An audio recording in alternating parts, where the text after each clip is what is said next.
Over a year ago, I played RE2 Remake. I had never played a Resident Evil game before, but it looked cool enough and it was about a month before DMC5, so I thought, why not, and bought it. What I then played was one of the scariest experiences I had ever played. It was such a fun, unique experience that it was one of my favorite games of the year. After replaying it recently, I decided to play every single mainline Resident Evil title, from RE0 to RE7, for a total of 11 games. It was a long journey with plenty of highs and lows, and I wanted to share my rankings with you all, from lowest to highest. First clarification, I have played only the mainline RE games, so anything like Umbrella Chronicles or Operation Raccoon City will not be considered. Second clarification, I did not play the OG Resident Evil 1, 2, or 3. I will be considering the remakes of those games instead.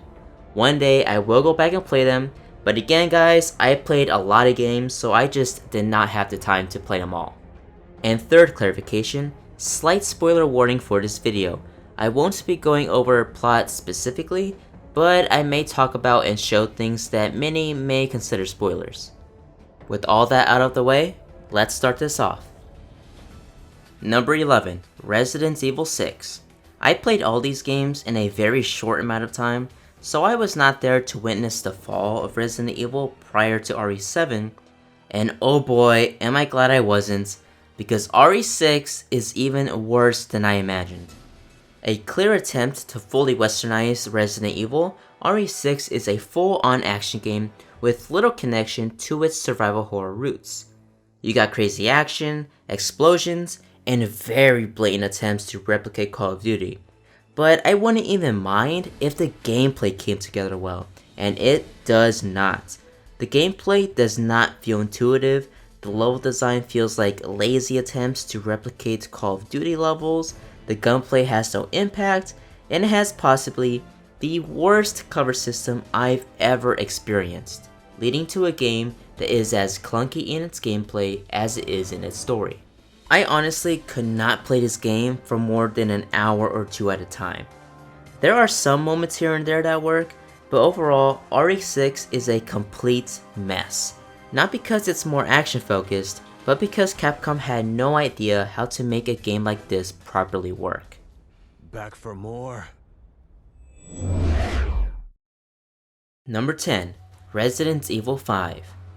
This might be an unpopular opinion to put RE5 so low, but I was not a big fan. It's fine gameplay wise, and if anything, it might even be a bit tighter than RE4, but everything else just doesn't feel that engaging. The problem is that RE5 takes itself so seriously. From its story to its color palette, you can feel a strong attempt to make the franchise a lot more serious after the cheesiness of RE4. But to me, it makes the whole thing feel more dull than anything else. And again, back to the level design. The further along you go, the waves upon waves of enemies start to feel repetitive very fast. RE5 doesn't do much to mix up the formula, and aside from the last hour or two, the game never fully goes all out. I played this co-op, and when my co-op partner and I played the Lost in Nightmares DLC, the hour or two it took to complete it felt way more immersive than the entirety of the main campaign. Not to mention, one of the worst treatments of a beloved character I have personally witnessed. RE5 isn't a bad game, but it just doesn't have anything that fully pulls me in.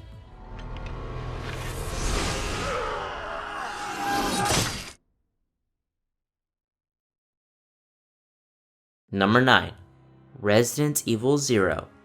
Known as the black sheep of the franchise, RE0 is not considered fondly by most of the RE community, and I can kind of see why. The narrative is nothing special, the partner mechanic is cumbersome at best, a pretty lazy setting, just the setting from RE1 again, and also the most boring enemy types in any Resident Evil. Hey look, a giant centipede. How about a giant bat? Evil killer monkeys? What? And the main opposing forces are leeches? Plus, I would argue Marcus is the worst RE villain by far. But despite these issues, I still really enjoy RE0. While not my favorites, I think Rebecca and Billy are fine characters in RE canon. Despite what I said before, I actually do like the mansion. The train segment in the beginning is downright great, and while annoying, the partner mechanic really isn't that bad. It still has all the pieces that make a good RE game, it just has nothing that really makes it stand out. At the end of the day, I do still like RE0, it just happens to be at the bottom of the games I enjoy. Nothing in our training could ever have prepared us for the nightmare that ensued. We never stood a chance. Number 8. Code Veronica. People love or hate this game, but I'm somewhere in the middle. I do enjoy a lot of this game. I always enjoy seeing a story with Claire. The setting is pretty cool. Alfred and Alexia are super fun villains, and I found the game-breaking knife an absolute joy to use. As my first RE game with tank controls, I didn't find them that bad, and once I got used to them, I found the game really fun to play. The negatives though, well, there's quite a few. Steve, one of the worst characters in the franchise, and these bosses, oh man, these bosses. They're not just annoying, they are very poorly designed. Most boss encounters can be dealt with in seconds with grenade launchers or explosive arrows, and if you don't have them for a select few bosses, you are super screwed. I spent almost 2 hours on this stupid poison tyrant, not even to mention this stupid thing. Code Veronica has plenty of annoying moments like this. While RE0 has nothing downright awful, Code Veronica's worst moments made me want to quit the game. At the end of the day, Code Veronica is a quality RE title with a lot of great stuff, but with a very few, very frustrating moments.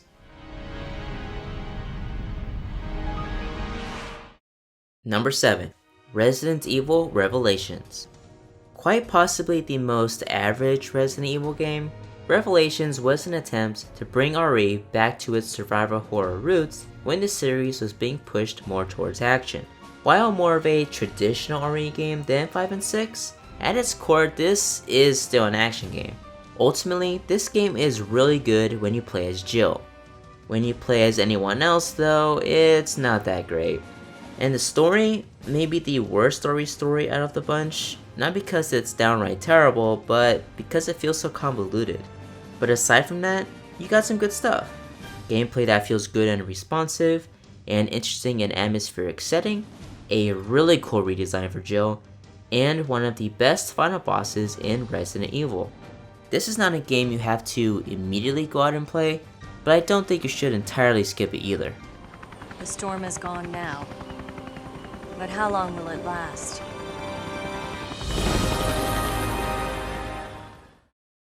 Number 6. Resident Evil 7. I thought this game would be Outlast with very small nods towards Resident Evil, but after I played it, I realized this really is an RE game through and through. While it is directly inspired by games like Outlast, RE7 still contains all the elements and overall structure of a traditional RE game, many of which would clearly inspire elements in RE2 Remake.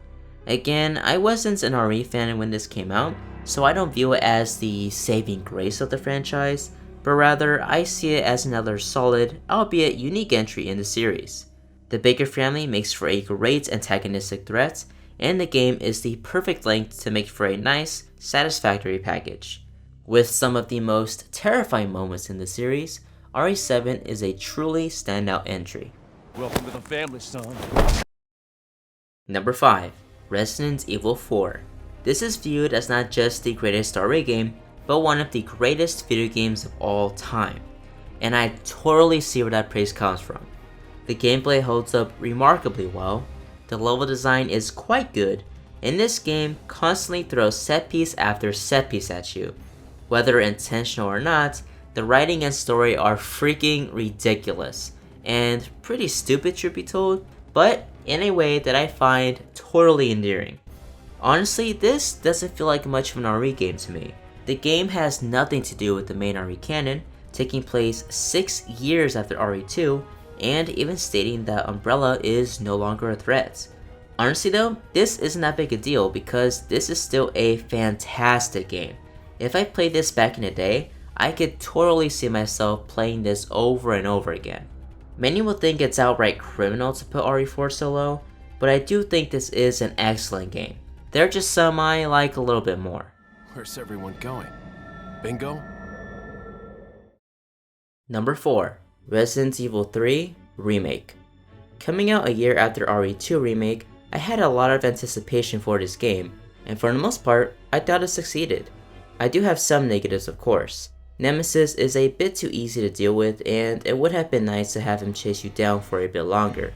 The level design is not bad, but it's nothing amazing either. And finally, the linearity of the game makes the game areas feel a little shallow, as well as causing some pacing issues. But going on with the positives, this is probably my favorite version of Jill, as she is given a lot of agency and portrayed as someone who will not let anyone underestimate her. On top of that, the presentation of the game is out of this world. Everything just looks so incredible. It has a really strong soundtrack, the set pieces are jaw-dropping, and the gameplay is the best in the series yet, playing even better than RE2 Remake. While a lot of expectations went into this entry, RE3 Remake proved itself to be a great game and an absolute blast to play. Number 3. Resident Evil Revelations 2. I am very surprised that Rev 2 is so high up on my list, but this is honestly a great entry in the series.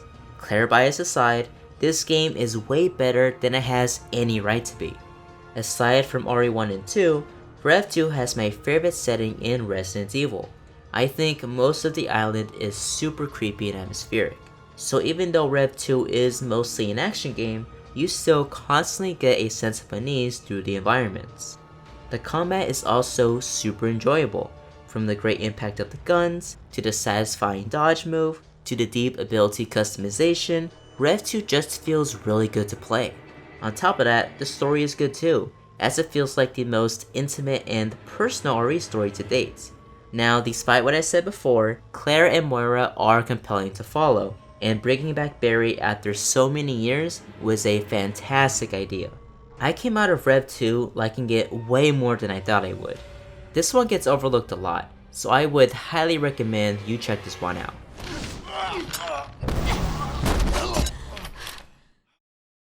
Number 2. Resident Evil 1 Remake. I am shocked by how well this game holds up. Coming out in 2002, only 2 years after Code Veronica, this game still looks and plays incredibly well. Now, I have been playing the remastered HD version on PS4, but the fact that a game almost 20 years old holds up this well, I am so impressed. More on the game though, easily the most eerie setting in RE, the Spencer estate is filled with incredibly creepy areas. Furthermore, the mystery of the incident and Umbrella is chilling, as you get told bits and pieces, but enough is left to the imagination to keep you thinking about it long after you finish the game. The design of everything just feels so meticulous, from the camera angles, to the movements, to the placement of the enemies. It all works together to create a tightly knit game. I had to play this entirely with a guide my first time through, but even months after playing it, I want to go back and do better. I just love it the more and more I think about it. Even years later, RE1 Remake continues to show why Resident Evil was, and still is, one of the leading franchises in the survival horror genre. Number 1. Resident Evil 2 Remake.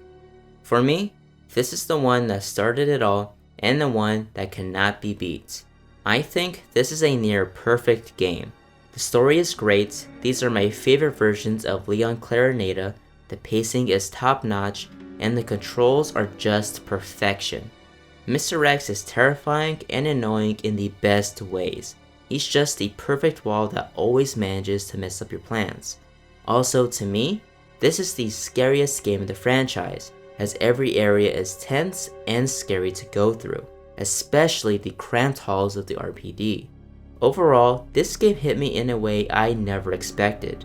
I have completed this game for a total of 4 times, and I'm still not tired of it. It's hard to go into too many details on this one because I love everything about it. True, there's not much deviation between Leon and Claire's campaigns, and it can be confusing about what is canon or not in both stories, but I'm really not bothered by that at all.